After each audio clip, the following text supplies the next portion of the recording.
Nitol tata নিবেদিত GBC নিউজের নিয়মিত আয়োজন সংবাদ সম্প্রসারণে সবাইকে স্বাগত জানাচ্ছি। শোভন আরেফ। দিনের বাছাই করা সংবাদ এবং এর পর্যালোচনা নিয়ে সংবাদ সম্প্রসারণে অতিথি হিসেবে আজকে আমাদের সাথে অনলাইনে যুক্ত আছেন দৈনিক যুগান্তরের সিনিয়র সহকারী সম্পাদক জনাব মাহবুবুর রহমান এবং ঢাকা ট্রিবিউনের নির্বাহী সম্পাদক রিয়াজ আহমেদ। স্বাগত জানাচ্ছি আপনাদের দুজনকেই। স্বাভাবিকভাবেই আলোচনার শুরুতেই নরেন্দ্র মোদীর তৃতীয়বারের মতো শপথ গ্রহণ, যদিও এবার জোটের উপর ভর করে তিনি শপথ গ্রহণ করছেন। আমরা কিছুক্ষণ আগেও দেখলাম তার শপথ গ্রহণ অনুষ্ঠানটি সরাসরি দেখেছি। এখনও সেখানে অন্যান্য মন্ত্রীদের শপথ গ্রহণের বিষয়টি চলছে, হয়তো আমরা সেটিও দেখব আলোচনার ফাঁকে ফাঁকে। আমাদের প্রধানমন্ত্রী শেখ হাসিনা সহ বিভিন্ন দেশের নেতারা ছিলেন। শুরুতে যদি মাহবুব কামাল আপনার কাছে আসি, হ্যাট্রিক জয়, কিন্তু মানে জোট করে সরকার পরিচালনা নতুন কোনো চ্যালেঞ্জের মুখে মোদি পড়বে কিনা, কিংবা জোট সঙ্গীরা কতখানি বিশ্বাসযোগ্য হবে, ভারতের যে রাজনীতি সেখানে স্থিতিশীলতার উপর কোনো প্রভাব পড়বে কিনা, সব মিলিয়ে আপনার মতামত জানবো। আপনার প্রশ্নটা খুব ভাইটাল। এটা একটা কোয়ালিশন গভর্নমেন্ট।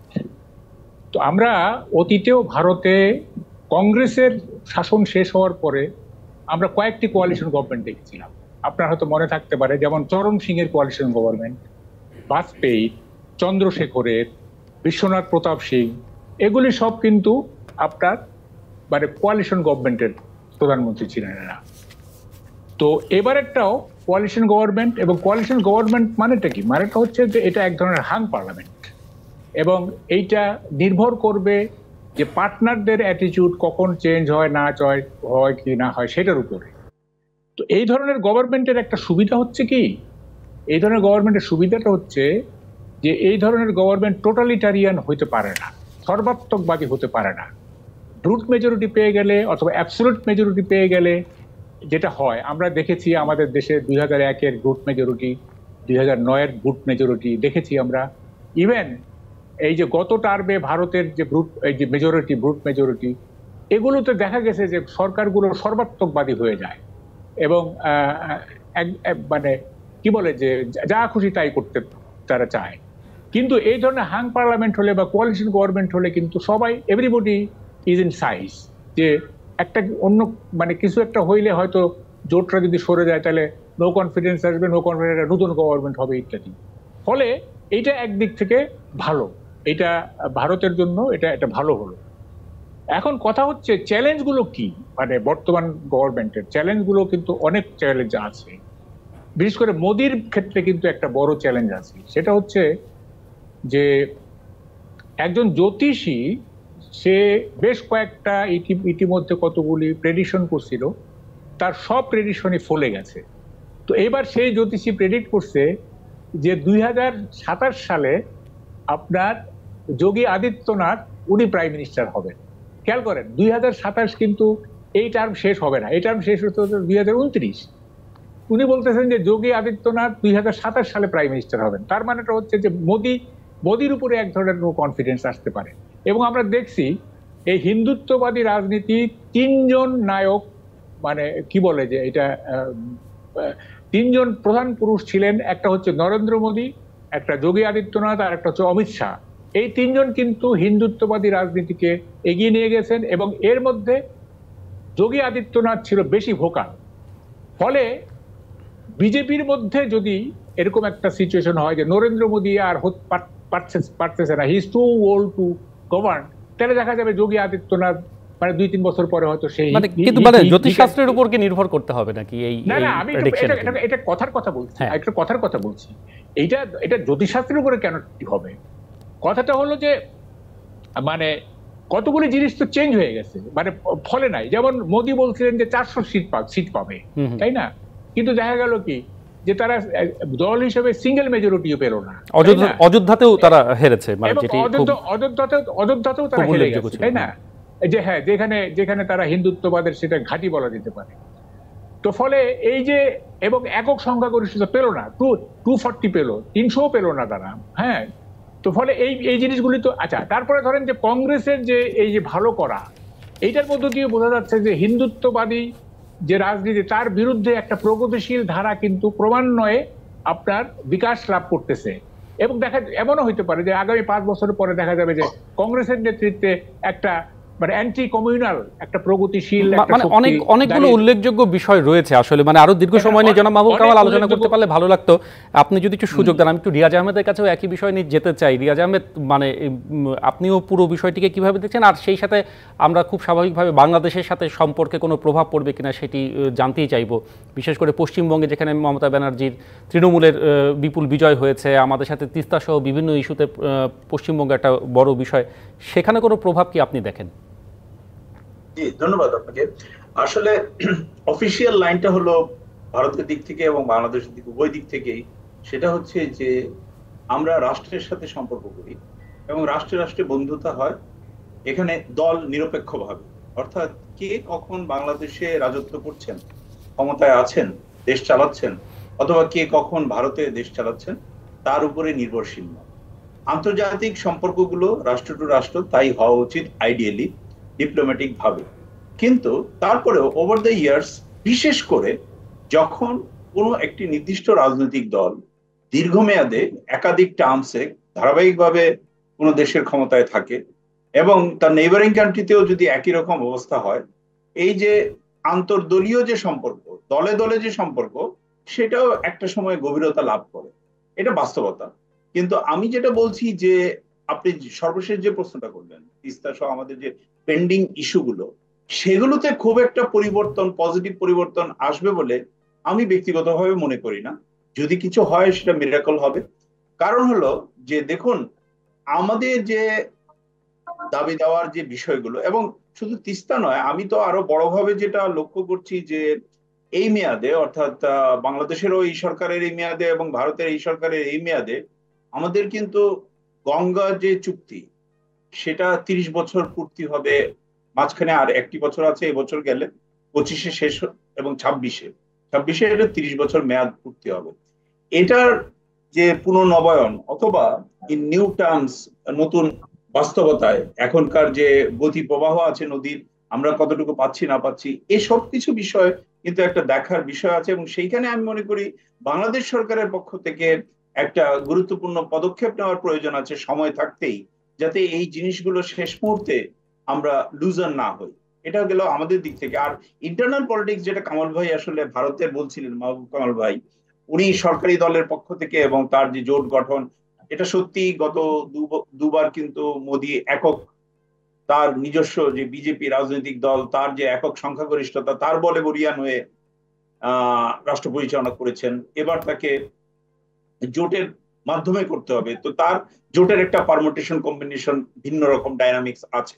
কিন্তু আমার কাছে তার চেয়েও বেশি ভারতীয় রাজনীতিতে, সাম্প্রতিক এই আধুনিক রাজনীতিতে যেটা অধিক গুরুত্বপূর্ণ মনে হচ্ছে, সেটা হচ্ছে যে ভারতে যে সাম্প্রতিককালে বিরোধী রাজনৈতিক যে অবস্থান সংসদের ভিতরে, সেটা যে খুব দুর্বল একটা জায়গায় চলে গিয়েছিল, সেখান থেকে যে ফিরে আসা, এটা খুব ভাইটাল এবং খুব ইম্পর্টেন্ট।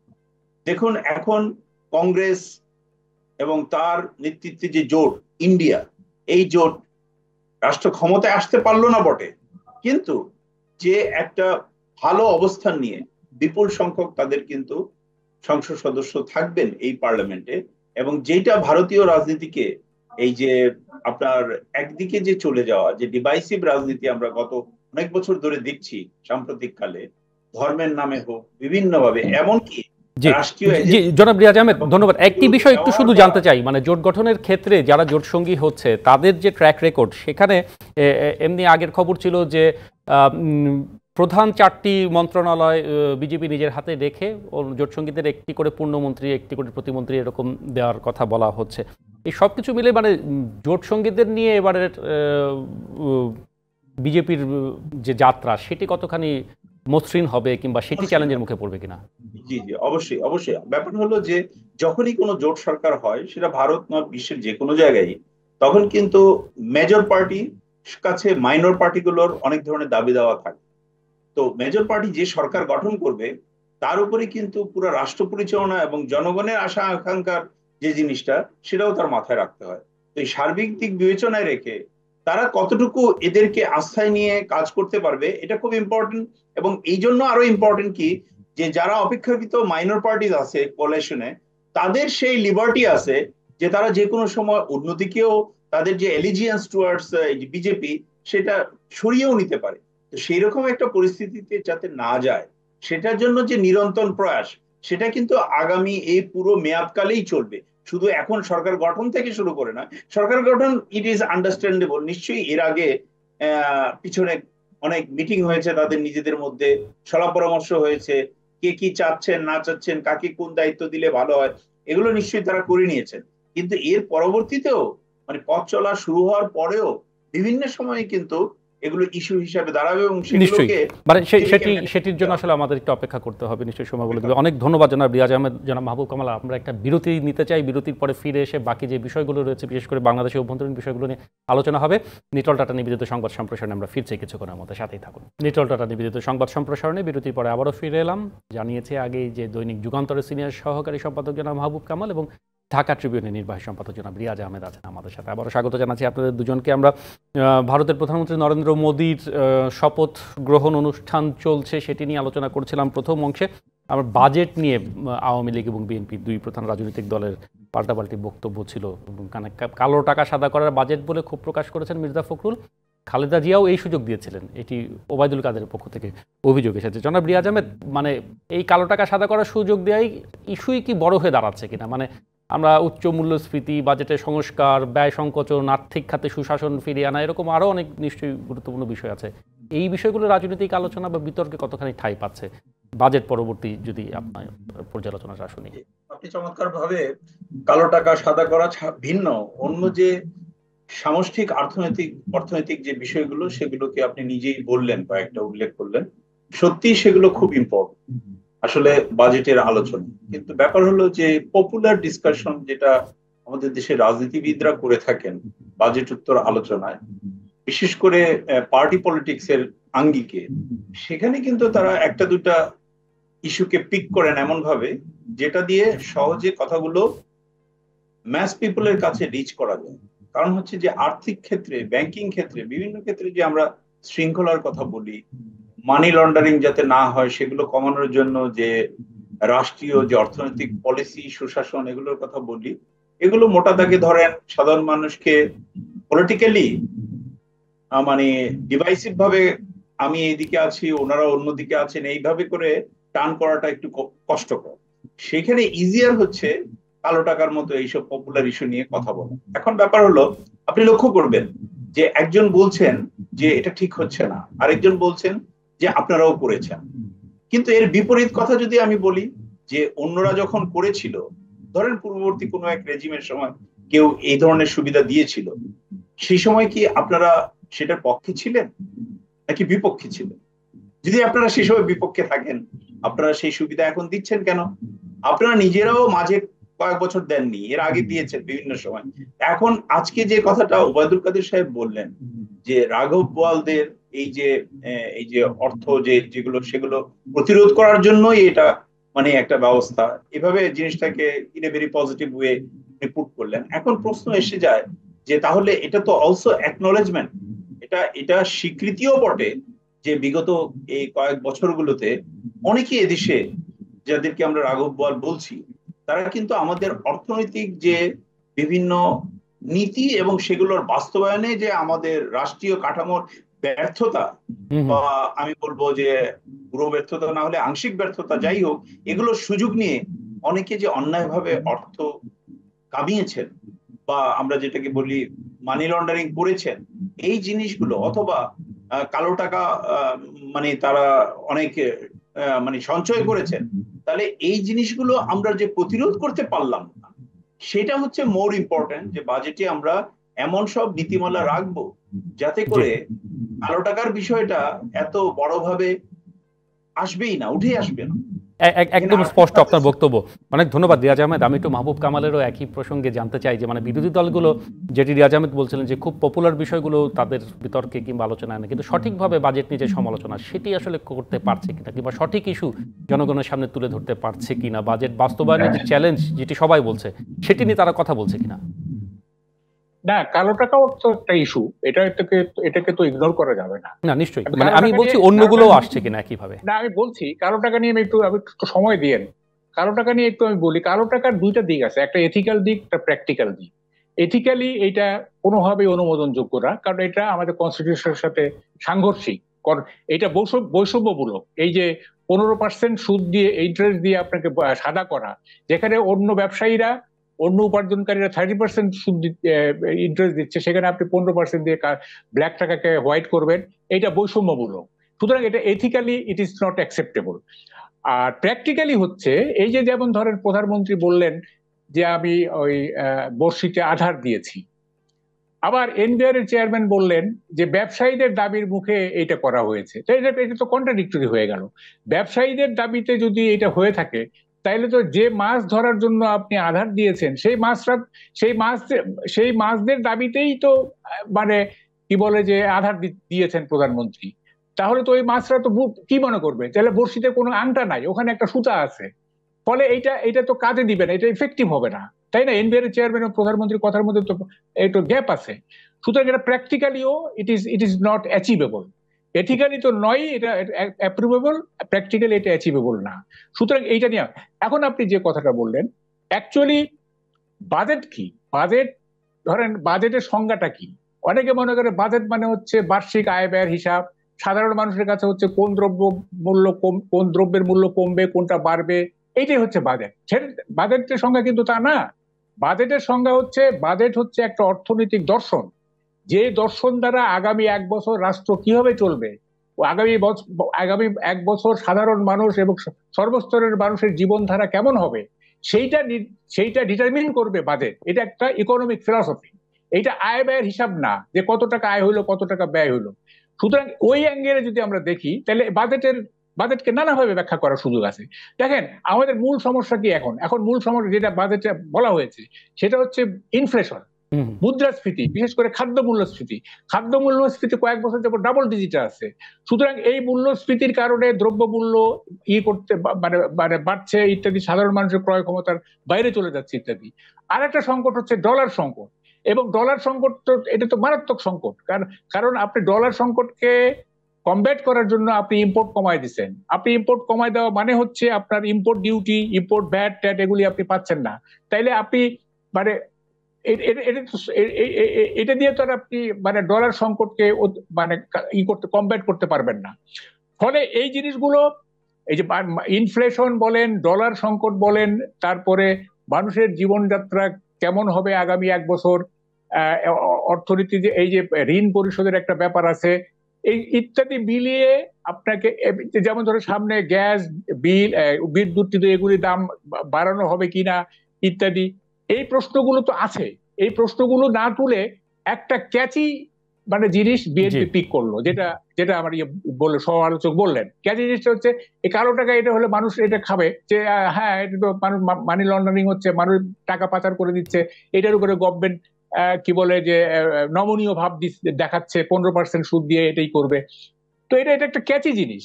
তো আমি পলিটিশিয়ানরা তো এইভাবে পপুলিস্ট ইস্যু নিতে পারে না। পলিটিশিয়ানরা তো দূরদর্শী হবে।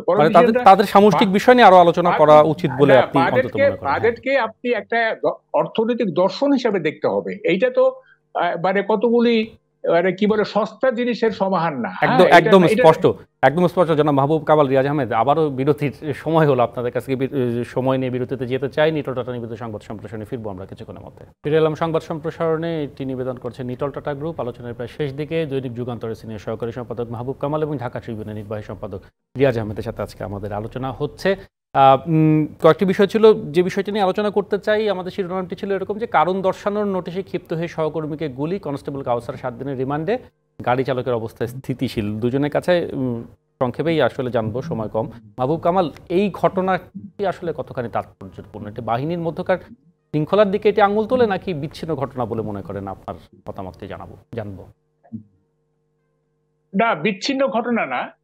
দেখেন, যে কারণটা বলা হচ্ছে, যে কারণ দর্শানোর নোটিশ দেওয়ার কারণে ক্ষিপ্ত হয়ে সে গুলি করেছে, এইটার কারণে আপনার তাকে গুলি করেছে, এটা আমি মনে করি না। দেখেন, আত্মহত্যা বলেন কিংবা কিলিং বলেন, অ্যাপারেন্টলি যে কারণটা দেখানো হয়, ইনভেস্টিগেট করলে দেখা যায় যে অনেক ক্ষেত্রেই আপনার অন্য একটা কারণ অথবা একাধিক কারণ আপনার থাকে। যেমন আত্মহত্যা করলে বলা, ওই লোকটা যদি মানে প্রেম করতো, ওই যুবকটা, তাহলে বলা হয় যে প্রেমে ব্যর্থ হয়ে বা প্রেমিকার কি সে আত্মহত্যা। আসলে তা না হইতে পারে, দেখা যাচ্ছে তার অন্য কোনো সমস্যা ছিল, সে অর্থনৈতিক ভাবে মানে সে দেনাগ্রস্ত হয়ে গিয়েছিল, সে কারো দ্বারা অপমানিত হয়েছে, তার লোন শোধ করার কোনো উপায় ছিল না, অথবা সে অন্য কোনো ভাবে পারিবারিক ভাবে তার অন্য কোনো সমস্যা ছিল। তো এখন আমরা আমরা অ্যাপারেন্টলি দেখি যে এটা প্রেম করতেছিল, হয়তো প্রেমিকার দ্বারা আঘাতপ্রাপ্ত হয়েছে, সেটা না হয় একটা সামগ্রিকভাবে অনেকগুলো কারণ না থাকলে কিন্তু মানুষ আত্মহত্যা করে না। সেরকম আপনার এই যে হত্যাটা, এইটা শুধুমাত্র ওই কারণ দর্শানোর কারণে করেছে, এটা আমার কাছে খুব বিশ্বাসযোগ্য না। হইতে পারে যে এই দুজনের মধ্যে আগে অনেক বড় ধরনের মানে বৈরীমূলক সম্পর্ক ছিল, সেটা পুঞ্জীভূত হতে হতে হতে হতে একটা এমন এক জায়গায় গেছে যে জায়গা যেখান থেকে ওই কারণ দর্শানোর ব্যাপারটা ক্লিক করে গেছে, এবং ওইটা ক্লিক করে যাওয়াতে ওই সময় তার মনে হয়েছে যে দূর এই লোককে আর রাখবোই না, মানে এটা এর সঙ্গে আমার আর মানে তাতে যা হবার হবে। এবং এই যে মুহূর্তের উত্তেজনায় মানুষ যেগুলো করে, এইটা কিন্তু আইন দিয়ে আপনি কখনো চেক করতে পারবেন না। এইটা মানুষের ইনস্টিংক্টিভ ব্যাপার, এইটা কখনোই আইন দিয়ে চেক করতে পারবেন না। এই যে মুহূর্তের উত্তেজনায় মানুষ যে যা কিছু করে ফেলে, অথবা এমন কোন মুহূর্ত আসে যখন সে আগ পাশ কখনো বিচার করে না, সামনে কি হবে বিচার করে না, মানে সেটি খুব যথার্থই বলেছেন, কিন্তু তারপর আসলে পুলিশের হাতে পুলিশের এভাবে নিহতের ঘটনা খুব বেশি নজির নেই। আমি একটু রিয়াজ আহমেদ আপনার কাছে যাই, যেহেতু সময় কম, মানে পুলিশ সকলের নিরাপত্তা নিশ্চিত করবে, সেখানে নিজেদের মধ্যে নিরাপত্তার একটা ঘাটতি দেখা যাচ্ছে। আপনি বিষয়টিকে কিভাবে দেখেন?